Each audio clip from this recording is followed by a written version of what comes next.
Compulsion by A. G. J. Ruff. I really must apologize for this intrusion, but I have many faults, and my lack of consideration for other people's privacy is just one of them. You're probably reading this curled up in front of a crackling coal fire, or tucked up cosily in bed, smoking a cigarette or drinking a hot cup of coffee. Whichever it is, you undoubtedly feel warm and secure, settling down to a nice quiet night, you might say. Well, don't let me disturb you. Just lie back and grant me a few minutes of your time so that I can say what I have to say. Afterwards, in all probability, your train of thought will have been left completely unruffled, and you can forget all about this brief interlude. But right now I must tell you, or at least tell someone, about this terrible compulsion of mine. I suppose it all started when I was a child. I know that remark sounds rather old hat, but they tell me, psychologically speaking, anyway, that during the early years we are all very sensitive, very prone to influence from outside sources. As a child, I was constantly an object of ridicule for my young companions, and for some strange reason they found it agreeable to mock me because of my deformity. I didn't find myself quite that amusing. Undoubtedly, facially speaking, I was very ugly, and I was unfortunate enough to have been born with legs of unequal length, which resulted in a pronounced limp. But even now, however hard I try, I can think of nothing which can possibly have justified those endless hours of shrieking, merciless laughter ringing in my ears, haunting my dreams, which sent me scuttling away behind closed doors, afraid to face the world or anyone in it. I thought I'd forgiven them all years ago, putting my persecution down to the callous exuberance of youth, once I had been accepted on almost equal terms into the world of adults, the world of tact and discretion. However, when this compulsion of mine first started, I began to wonder if I had ever, in fact, really forgiven anybody. Had I, for instance, ever forgiven Anne? Working with the same company, I often had the opportunity to admire her poise and graceful femininity. While working, I had often raised my eyes to find myself staring at her as she slid smoothly through the door from the typing pool, glided across to the desk, put down my coffee, smiled, turned and strolled slowly back from whence she had come, wondering at the freshness of her complexion, watching the sway of her long blonde hair, briefly scenting her perfume on the air. I was completely captivated. I had never then, and still never have, known a woman in any sense, and this undoubtedly served to sharpen both my admiration and my desire. After several months of this self-seduction, I determined to make my feelings known to the girl. During one of her many visits to my office, I clumsily attempted to explain exactly how I felt. I shall never forget the puzzled look that first crossed her face, and then the uncontrollable laughter as she suddenly realized what I was trying to say. The more she laughed, the more desperate I became.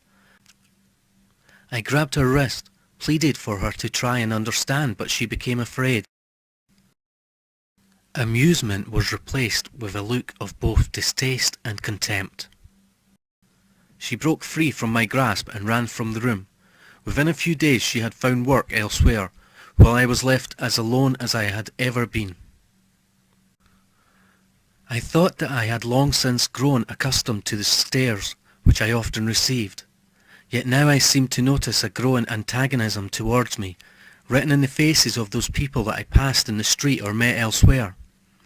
Each of these countless faces seemed to bear the contempt and distaste that I had seen on that other disastrous occasion. I acknowledged that this feeling was brought about mainly by my own frame of mind, and that I was unwittingly exaggerating the attitude of other people towards me. That is, until I first experienced the compulsion, and then gave way to it. It first happened about 18 months ago. I was taking my usual late-night stroll, a habit which offers me some light exercise and also enables me to take in some fresh air without being too concerned with other people. The hour was late and the streets were deserted, silent save for the sharp tap of my walking stick against the pavement. Somewhere far off, a dog was baying at the moon, and a train whistle moaned in the night. Taking no note of the direction in which I was travelling, I eventually found myself striking out across a large area of common land with which I was passingly familiar. I made my way along a time-worn path, winding between stunted bushes that crouched menacingly in the blackness, until finally, some half a mile ahead, I could see the dim lights of the road by which I had decided to return home. Looking out across the common, I could vaguely make out the figure of someone approaching, bobbing towards me along the path. As we converged, I was able to see that it was a man, hands thrust deep into the pockets of his overcoat, head lowered and walking rapidly. Soon he was only a few yards away.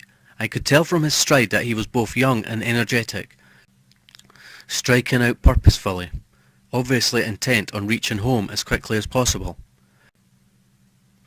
It occurred to me that he was probably some young Romeo who, having bade his lady love a fond good night, was now returning home with his head in the clouds.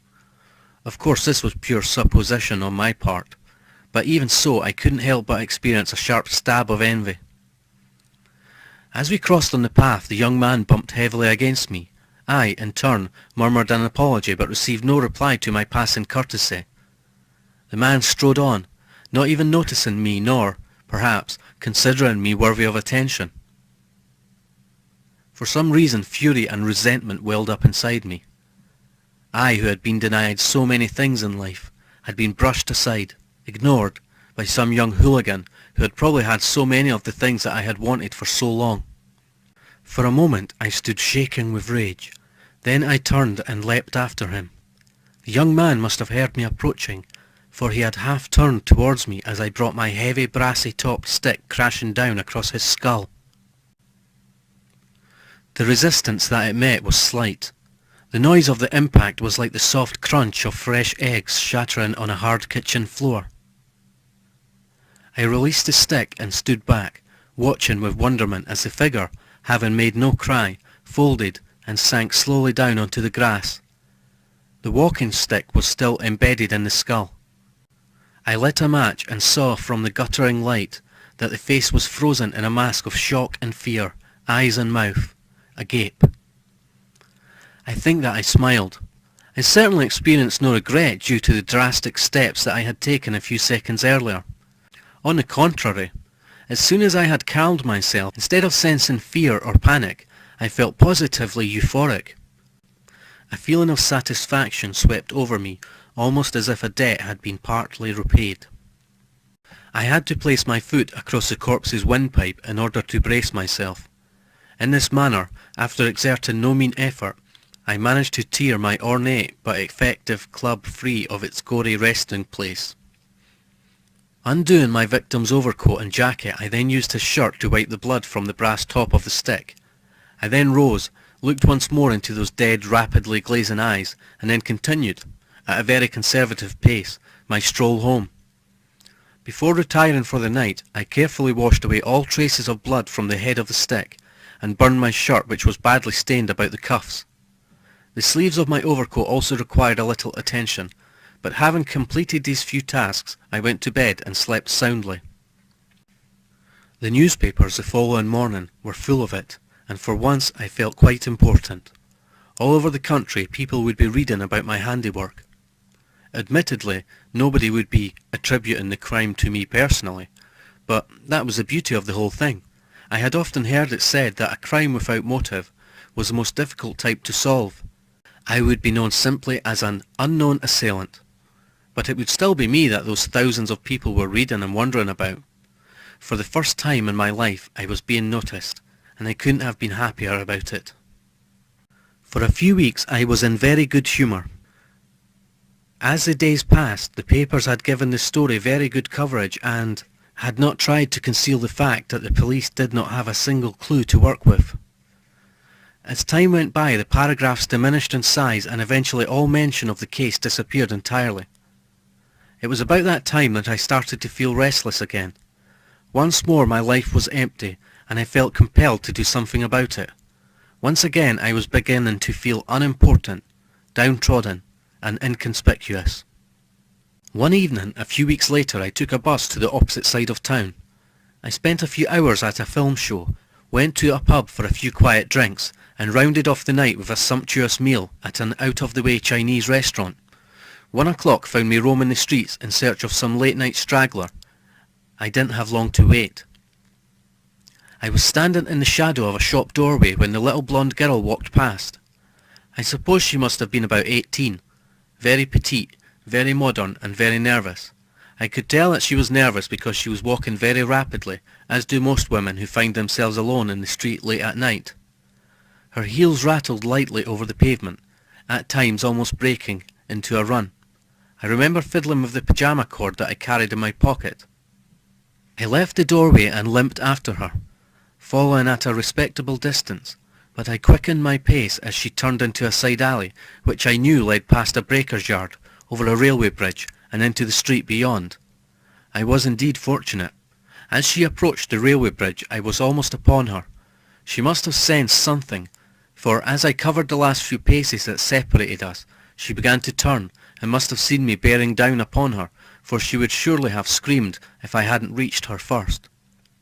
The pyjama cord was wrapped sweetly around her throat in a trice, and her pretty gaping mouth could only word the scream. A single flickering gaslight, affixed to the bridge, cast its ghastly yellow light upon the two of us.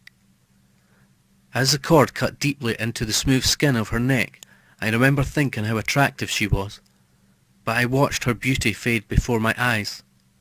Her pale blue eyes stood out from their sockets, bulging, beseeching, in an unnaturally baleful stare. Her tongue lolled out across her cheek, and thousands of tiny blood vessels erupted in a purple web across her sweet pink complexion. As her eyes slowly glazed, her body shook. A final gurgle died in her throat, and her heels scratched a feeble and final tattoo against the ground. Finally she hung limply in my arms.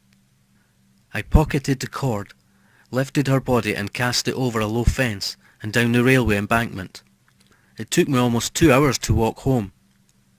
As I said earlier, all this has been going on for something like 18 months now. 4 or 5 times I have killed in my own town, but now and then I have ventured farther afield.